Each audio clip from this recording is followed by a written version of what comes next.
आजच्या आपल्या मेळाव्यासाठी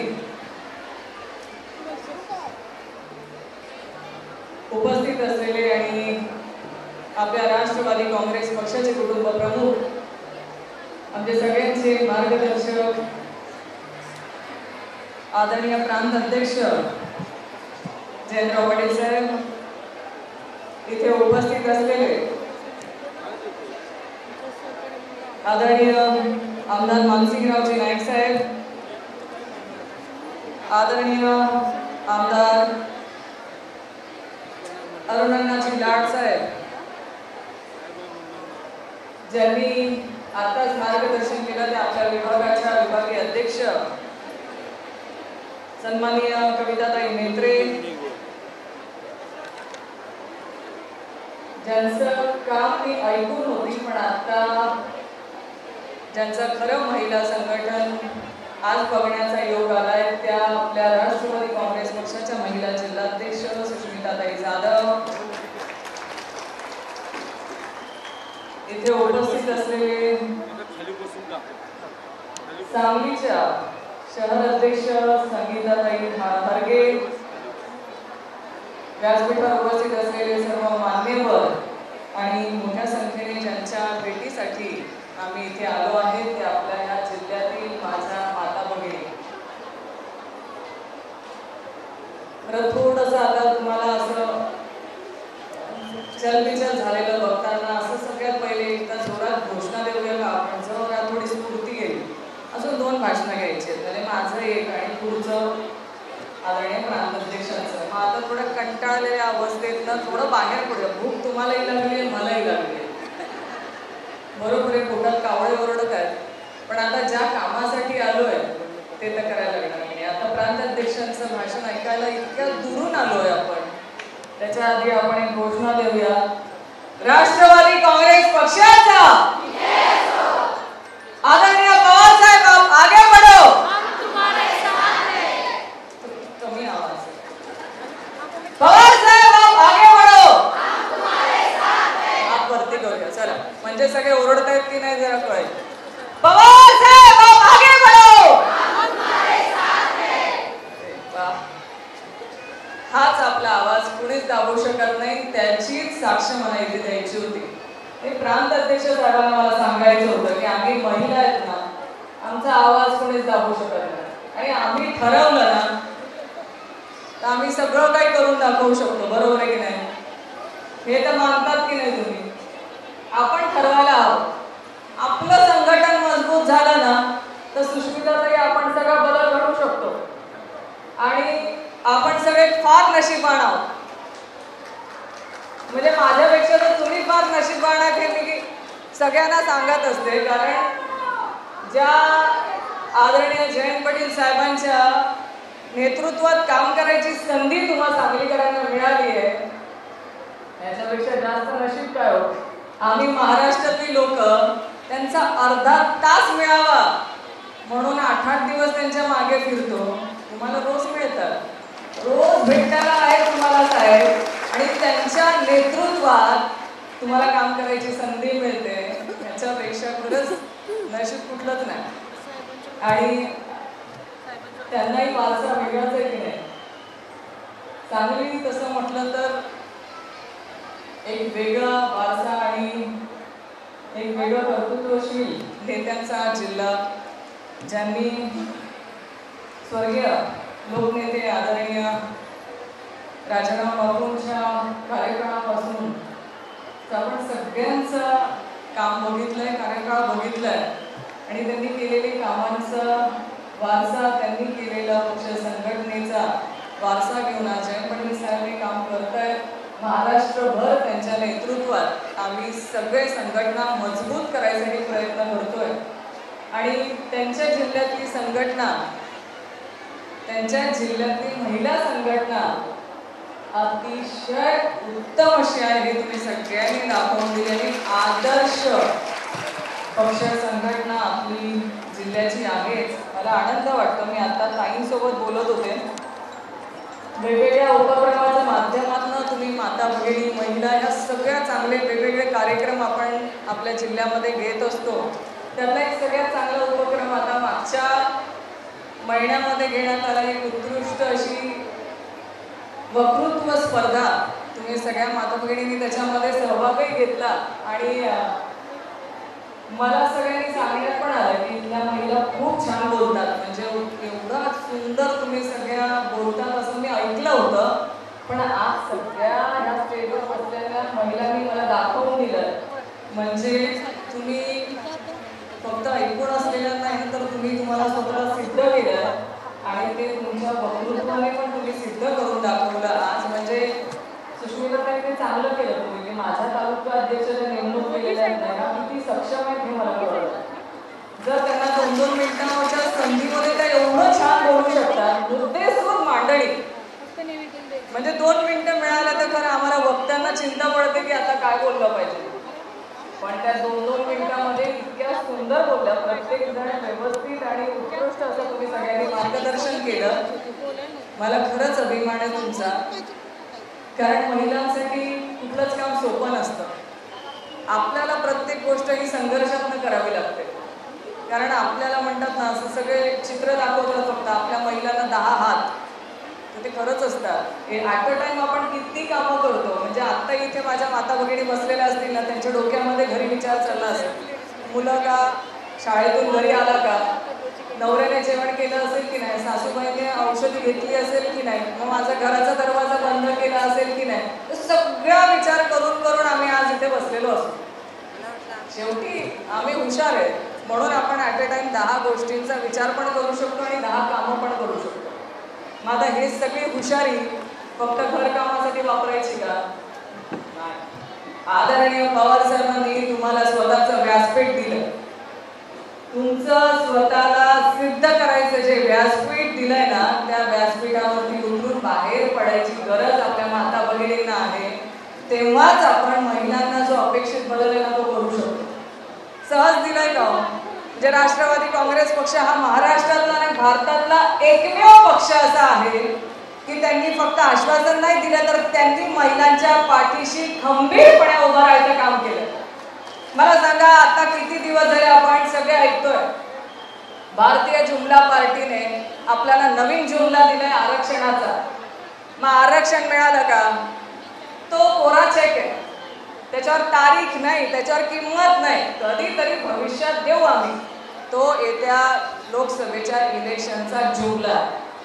पण आदरणीय पवार साहेबांनी आम्हाला 33% आरक्षण दिलं. त्या आरक्षणाच्या जीवावरती आम्ही आज सरपंच झालो, ग्रामपंचायतला सरपंच होऊन पंचायत समितीला सभापती होऊ शकतोय, आज जिल्हा परिषदला सभापती अध्यक्ष होऊ शकतोय. देण आहे ना साहेबांची. बरं फक्त आरक्षण दिलं आणि महिलांचं सक्षमीकरण झालं असं का? असंही नाही. मग तुम्हाला सीमेवरती संरक्षण दलामध्ये तुम्हाला आरक्षण देऊन माझ्या माता भगिनी ह्या सक्षम आहेत, त्या लढू शकतात म्हणून त्यांना तिथेही आरक्षण दिलं. मग त्याच्यानंतर माझ्या माता भगिनींना बरेचदा आपल्या अशा अडचणी असतात की लग्न होऊन गेल्यानंतर काही वाईट प्रसंग जर आपल्या घरावरती झाला किंवा एखाद्याचा दुर्दैवी मृत्यू झाला आणि आपल्यावरती अशी परिस्थिती येते की आता काय करायचं. अशाही परिस्थितीमध्ये माझ्या माता भगिनीला एकटं वाटू नये म्हणून तिला वडिलांच्या संपत्तीमध्ये 50% अधिकार देण्याचा निर्णय ना आदरणीय पवार साहेबांनी दिला. खरं सांगा ज्या ज्या माता भगिनींच्या वरती परिस्थिती आली ना त्यांना माहिती आहे हा निर्णय खूप महत्वाचा आहे. आपण 50% नाही घेणार कारण आपल्या माता भगिनींना सोडायची सवय असते. जाऊ दे आई वडिलांचं आहे मला नकोय, भावाला लागणार आहे मला नकोय, याला लागतंय त्याला नकोय. पण ज्याच्यावर फार वाईट वेळ आली आहे ना तेवढं तर अधिकाराने थोडंफार मिळतं की नाही त्याच्यावरही आपण करतो, आपण जगू शकतो. पण हा आधार आहे ना हा खूप महत्वाचा आहे. ज्यावेळेस वाईट काळ येतो ना त्यावेळेस सगळे उभे नाही राहत. वाईट काळ आला की लोक चालती होतात. त्याचं उत्तम उदाहरण तुम्ही आता सगळे महाराष्ट्रात बघितलं असेल. जरा सत्ता इकडची तिकडे गेली तर सगळे तिकडे जायला लागले की नाही? का कविता सत्तेसाठी गेलेत ना म्हणजे थोडे दिवस सत्ता नव्हती म्हणून तिकडे सगळीच जायचं. इकडे सत्ता आली ना काळजी करू नका. ज्या दिवशी तुम्ही सत्ता बदल कराल नाही आणि इकडे राष्ट्रवादी काँग्रेस पक्षाची सत्ता येईल ना सगळे तिकडचे इकडे येतील. ही सगळी गर्दी तिकडे गेलेली ना इकडे येणार आहे. कारण तुम्ही निष्ठावंत सगळे इथे आहात. आणि आम्ही का बोलू शकतोय? कारण तुमच्यासारख्या सगळ्या निष्ठावंत महिला आज पवार साहेबांच्या पाठीशी आहेत म्हणून आम्ही हे बोलू शकतो. आणि खरंच मला तुमचा प्रचंड असा अभिमान आहे की तुम्ही सत्तेच्या लालसेपोटी गेला नाही. तुम्हाला रोजच्या किती आश्वासनं येत असतील त्याही आश्वासनांना बळी पडला नाही आणि पक्षाची विचारधारा आणि आदरणीय पवार साहेब, आदरणीय जयंत पाटील साहेब, आदरणीय सुप्रियाताई सुळे यांच्या नेतृत्वावर जो पक्ष काम करतोय ना, जो महिलांसाठी काम करतोय, त्या पक्षाच्या तुम्ही सगळे पाठीशी उभं राहिलात म्हणून मला अभिमान आहे. आणि सोपं आहे का सगळं? आज आदरणीय पवार साहेब प्रत्येक जिल्ह्यात जाऊन जाऊन मेळावे घेत आहेत. कशासाठी घेत आहेत? तुमच्या माझ्यासाठी घेत आहेत. आज परिस्थिती महाराष्ट्रात कशी आहे? आज बेरोजगारी वाढली आहे, महागाई वाढली आहे आणि महागाईचं तर सगळ्यात मोठी झड माझ्या माता भगिनींना पडते. कारण नवऱ्याने कमावून आणलेला आपल्याला किती प्रमाणात कसा खर्च करायचा हे सगळं बजेट आपल्याला लावावं लागतं. मग त्याच्यात औषधीचा खर्च असेल, मुलाबाळांच्या शिक्षणाचा खर्च असेल, आईवडिलांचा खर्च असेल, जाण्या येण्याचा प्रवासाचा खर्च असेल, सगळं बजेट लावताना तारेवरची कसरत होते की नाही? माझी तर होते. मला प्रत्येक वेळेस मुलाने काही मागितलं की जरा असा आखडता हात घ्यावा लागतो, थांब जरा पुढे बघू. मग असं तर प्रत्येक ठिकाणी का होत आहे? मग आज तेलाचे भाव वाढले की नाही? आज तुरीचे भाव वाढले की नाही? आज तुमच्या गॅस सिलेंडरचे भाव वाढलेत की नाही? मग आता याच्यावर कोणी बोलायला तयार आहे का? त्याच्यावर नका बोलू. महागाईवर चर्चा नाही, चर्चा वेगळीच चालली. ती तुम्ही सगळ्यांनीच काल अनुभवली काय चर्चा चालली, मला त्याच्यावर बोलायचं नाही. पण मग महागाईवरती बोलणार नाही, बेरोजगारीवर बोलणार नाही, तुमच्या मुलांना नोकरी लागायवर बोलणार नाही, तुमच्या विकासाचं बोलणार नाही. फक्त पक्ष फोडाफोडीचं राजकारण महाराष्ट्रामध्ये आपण बघतोय. बरं, हे फार चांगलं चित्र आहे असं मला वाटत नाही. तुम्हाला पटतंय का तेही मला वाटत नाही. पण खरं हे सगळं करत असताना एक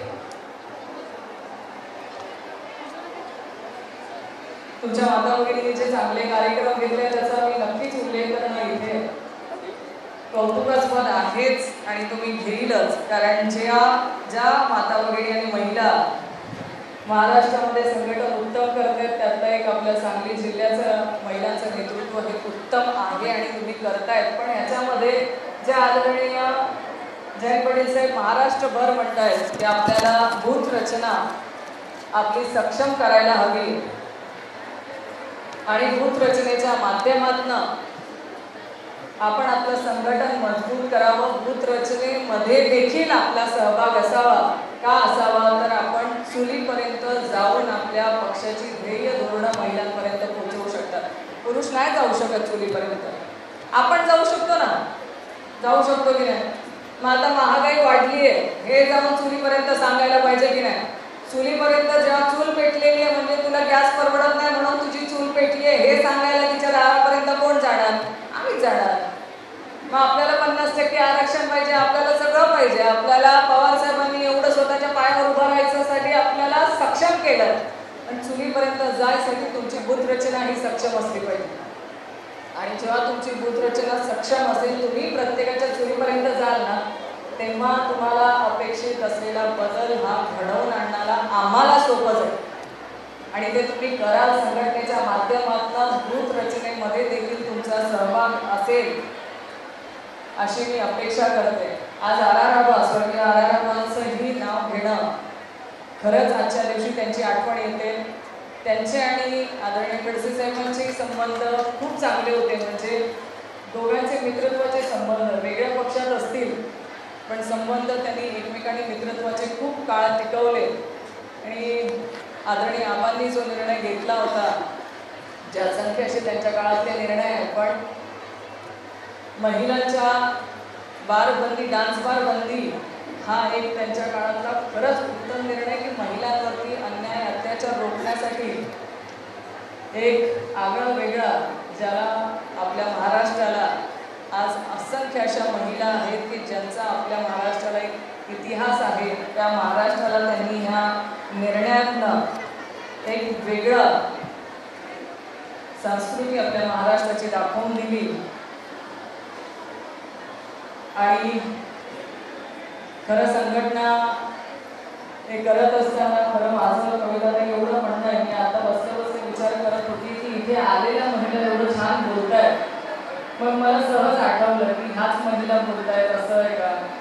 पण आपल्या पक्षात जिथे जिथे जातो की नाही तिथे तिथे फार चांगलं महिला संघटन बघायला मिळतं. म्हणजे त्या वक्तृत्व चांगलं, त्यांचं संघटन चांगलं, त्यांची काम करायची पद्धत चांगली. का तर आपले नेते तसे आहेत, आपल्या महिलांच्या पाठीशी उभे राहतात.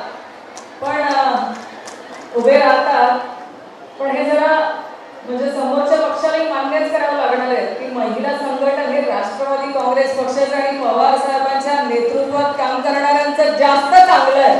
कारण म्हणूनच तुम्ही इकडच्या तयार झालेल्या महिला तुमच्याकडे येऊन जातात. बरोबर आहे की नाही. आता भ्रष्ट जुमला पार्टीच्या ज्या अध्यक्ष झाल्या आहेत त्या कुठल्या इथूनच आपल्याच पक्षात तिकडे गेल्या. समोर दुसऱ्या काय मित्रमंडळाचे जे अध्यक्ष त्या कुठून गेल्या आहेत. तुमची चांगली ओळख असेल. बरोबर आहे की नाही. म्हणजे कुठून गेल्या आहेत तिकडनंच. म्हणजे काय आपली राष्ट्रवादी काँग्रेस पक्षाचं महिला संघटन मजबूत आहे हे सिद्ध होतं की नाही. कारण आमच्या पक्षातल्या महिला तुम्हाला तिकडे नेऊन तुमच्या पक्षाच्या अध्यक्ष करावं लागतात ना, तिथेच तुम्ही हे दाखवून देतात की तुमचं संघटन कमी आहे आणि आमचं महिलांचं संघटन हे मजबूत आहे आणि आमचे नेते महिलांच्या पाठीशी उभं राहतात हे सिद्ध होतं. म्हणून मला अभिमान आहे की मी आदरणीय शरदचंद्रजी पवार साहेबांच्या नेतृत्वात काम करते, आदरणीय जयंत पाटील साहेबांच्या नेतृत्वात काम करते. महाराष्ट्रभर फिरत असताना जी परिस्थिती आहे ना खूप चांगलं आहे. वातावरण आहे ना राष्ट्रवादी काँग्रेस पक्षाला सगळीकडे ना जे पवार साहेबांना मानणारे लोक आहेत ना इथे थांबून आहेत आणि फक्त मतदानाची वाट बघतायत की येऊ द्या, इलेक्शन आलं की दाखवतो. यांना दाखवायचं आहे की नाही. मी तर ठाणून बसली आहे. तुम्ही इलेक्शन येऊ द्या. फक्त तुम्ही दारात आले की मग मी सांगणार पहिले महागाईचं बोल, मग तुला मतदान. पहिले माझ्या सिलेंडरच्या भावाचं बोल, मग तुला मतदान. मग विचारायचं आहे हे सगळ्यांनी समोर. भ्रष्ट जुमला पार्टीला हे सगळं विचारायचं आहे. त्रास होतोय की नाही. मला तरी होतोय. ज्याला ज्याला त्रास होईल तो प्रश्न विचारेल. बरोबर. हे सगळं करत असताना तुम्ही आम्हाला रोजगार दिला का. सरकारी नोकऱ्या लागल्यात का. नाही लागल्या. राष्ट्रवादी काँग्रेस पक्ष आणि काँग्रेसचं सरकार होतं ना किती मुलांना नोकऱ्या लागल्या हो सरकारी. गेल्या या 5 ते 10 वर्षात सांगा मला कुणाला नोकरी लागली. आता कॉन्ट्रॅक्ट बेसिसवरच्या नोकऱ्यांची नवीन संकल्पना काढली. माझ्या जिल्ह्यात तर तहसीलदार पण कॉन्ट्रॅक्ट बेसिसवरचे. हे नवीन त्यांनी GR काढला. जेव्हा सुप्रियाताईंनी आम्ही सगळ्यांनी विरोध केला तेव्हा तो GR त्यांना रद्द करावा लागला. म्हणजे जर आता तहसीलदारही कॉन्ट्रॅक्ट बेसिसवरचे व्हायला लागले तर कॉन्ट्रॅक्ट बेसिसवरचे किती लोक कामं करतात हे तुम्हाला बोलायलाच नको. कारण आत्ता जिथे पंचायत समिती आणि जिल्हा परिषदमध्ये जे लोक कॉन्ट्रॅक्ट बेसिसवर काम करत असतील ना त्यांच्याकडनं काम करून घेणं सोपंच नाही. काहीतरी टेबला खालून नाहीतर टेबला वरतून काहीतरी दिल्याशिवाय काम काय होत नाही. मग एवढ्या कठीण परिस्थितीत जर सरकार काम करतंय तर थोडा बदल आपल्याला करावा लागेल की नाही. आता मा चंडिकेचं रूप घ्या. आता खूप झालं सहन करणं. आता बदल करूया लवकरात लवकर. हा जो काय सगळा लोकशाहीला घातक असणारा प्रकार चाललाय ना हा आपल्याला घालवायचा आहे. बरं महिला किती प्रकारे आपण प्रत्येक टीव्हीवरती बघतो. महिलांना आरक्षणासाठी भांडावं लागेल, महिलांना त्यांच्या हक्कासाठी भांडावं लागतं. किती उदाहरण आहे तो. आज पैलवानांनी आपल्या महिला पैलवान 4-4 महिने त्यांना आंदोलन करावं लागलं. प्रत्येकाने बघितलं की नाही. त्यांची मागणी काय होती.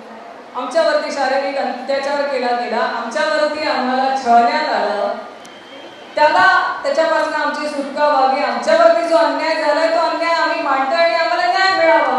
मिळाला का न्याय. न्याय नाही मिळाला. त्यांना मिळालेली सगळी ऑलिम्पिकची जी मेडल होती ना त्या महिलांना परत केली त्यांनी. पण न्याय नाही मिळाला. का नाही मिळाला? कारण ज्यांनी त्याच्यावरती अत्याचार केलेला होता ना ते सन्माननीय खासदार भारतीय जनता पार्टीचे होते, म्हणून त्या महिला भगिनींना घरी बसावं लागलं, पण न्याय नाही मिळाला. आज माझ्या अंगणवाडी सेविका असतील, आशा वर्कर आहेत, तुम्ही तर सगळे ग्रामीण भागातल्या आपण महिला आहेत, प्रत्येकीला माहिती आहे आज अंगणवाडी सेविका आशा वर्करांचं आंदोलन चाललंय की नाही. आपल्या लहान मुलांना लसीकरणासाठी त्या येतात, आपली लसीकरण होते, आज तेही बंद आहे. गेली 6 महिने झाले त्या उपोषणाला आंदोलनाला बसलेल्या आहेत. आज कुठलंच काम ग्रामीण भागात होत नाही. अंगणवाड्या बंद आहेत. आता परवा मला एक फोन आला एका गावात ना, त्या अंगणवाड्या बंद आहेत, अंगणवाडीत मुलं नाही आहे, पण त्या अंगणवाडीत अन्न शिजवा म्हणून अधिकारी प्रेशराईज करतात. म्हटलं आता हे अन्न शिजवल्यावर खाईल कोण? मुलं नाही, अंगणवाडी सेविका नाही. ते म्हणतात शिजवा की हो. त्या अधिकाऱ्यांना फोन केला, म्हटलं साहेब तुम्ही तरी खायला या, शिजवून खाणार कोण? म्हणजे त्यांना काय पडलंय? ठेकेदारांचं पडलंय. जे पुरवठा करणारे असतील ते ठेकेदारांमुळे यांचं भलं होत आहे, म्हणून ते म्हणतात अंगणवाड्यांमध्ये त्या सेविकांचं आम्हाला काय सांगू नका, पण तिथे अन्न शिजवाणी फेकून का देत नाहीत, पण ते अन्न पुरवठा तुमचा झाला पाहिजे का, तर ह्यांचे सगळे फायदे झाले पाहिजे. मग आज अंगणवाडी सेविका आशा वर्कर उपोषणाला बसलेल्या आहेत, त्यांच्या जरा पाठीशी उभं राहायचं सरकारने काम करावं की नाही. नाहीतर आपल्या सरकारमध्ये आपण जाहीर केलंय, जर राष्ट्रवादी काँग्रेस पक्षाचं आदरणीय पवार साहेबांच्या नेतृत्वामध्ये सरकार आलं ना, या अंगणवाडी सेविकांनी या आपल्या माता भगिनींच्या ज्या मागण्या आहेत त्या पूर्ण करण्यासाठी नक्कीच राष्ट्रवादी काँग्रेस पक्ष म्हणून आपण त्यांच्या पाठीशी उभं राहणार आहोत. हे त्यांना तुम्ही तालुक्यावरती जाऊन सांगा की हो, जर आमचं सरकार आलं तर आम्ही तुमच्या पाठीशी आहोत. महिला बऱ्या वाटतात तो आंदोलन करताना रस्त्यावर? काय वाटत? लाज वाटते आपल्याला की आज 6 महिने माझ्या माता भगिनी रस्त्यावरती आंदोलन करतायत आणि सरकारला त्यांना ऐकायला मिळत नाही. त्यांना जाऊन आश्वस्त करा, हो आम्ही राष्ट्रवादी काँग्रेस पक्ष म्हणून तुमच्या पाठीशी आहोत. एकदा पवार साहेबांच्या नेतृत्वात तुम्ही सरकार आणलं ना, महिलांच्या ह्या सगळ्या ज्या मागण्या त्या पूर्ण करण्यासाठी आपण त्यांच्या पाठीशी उभं राहू. तुम्ही सगळे इथे मोठ्या संख्येने उपस्थित राहिलात, मी मनापासून तुमचे आभार व्यक्त करते आणि बराच वेळ तुम्हाला इथे झालाय त्याहीसाठी मी तुमचे जास्त वेळ घेणार नाही. आयोजकांचेही मनापासून अभिनंदन, कौतुक. तुम्ही चांगल्या रीतीने कार्यक्रम इथे आयोजित केला. मार्गेतांच्या नियुक्तीसाठी मार्गेतांची आत्ताच नियुक्ती झाली आहे आणि त्यांनीही पक्ष संघटनेसाठी सुरुवात केली आहे. तर गेली कित्येक दिवस झाले आपला सांगली आणि मिरज चोपाळ्याचं अध्यक्षपद रिक्त होतं आणि माझी नियुक्ती झाल्यानंतर मला लवकर अध्यक्षपद नियुक्त करायचे होते, त्यामुळे घाईघाईमध्ये तुमची नियुक्ती करण्यात आली, पण ती चांगलीच झाली असं आता तुम्ही सिद्ध केलंय. कारण चांगल्या रीतीने महिला संघटन तुम्ही करताय उभं, अजूनही महिला संघटन तुम्हाला जोमात चांगलं करायचं आहे आणि घाईघाईने का होईना माझ्याकडून ही नियुक्ती झालेली आहे, तर ती तुम्हाला चांगल्या रीतीने सगळ्यांना एकत्र घेऊन हे सिद्ध करून दाखवा की तुमची नियुक्ती करण्यासाठी आम्ही योग्य निवड केलेली आहे. तर तुम्हाला ही भविष्याच्या शुभेच्छा देते. आज नुकताच मकर संक्रांतीचा उत्सव पार पडलाय, सगळ्यांना मकर संक्रांतीच्याही शुभेच्छा देते आणि नवीन वर्षाच्याही शुभेच्छा देते आणि थांबते. जय हिंद, जय महाराष्ट्र, धन्यवाद.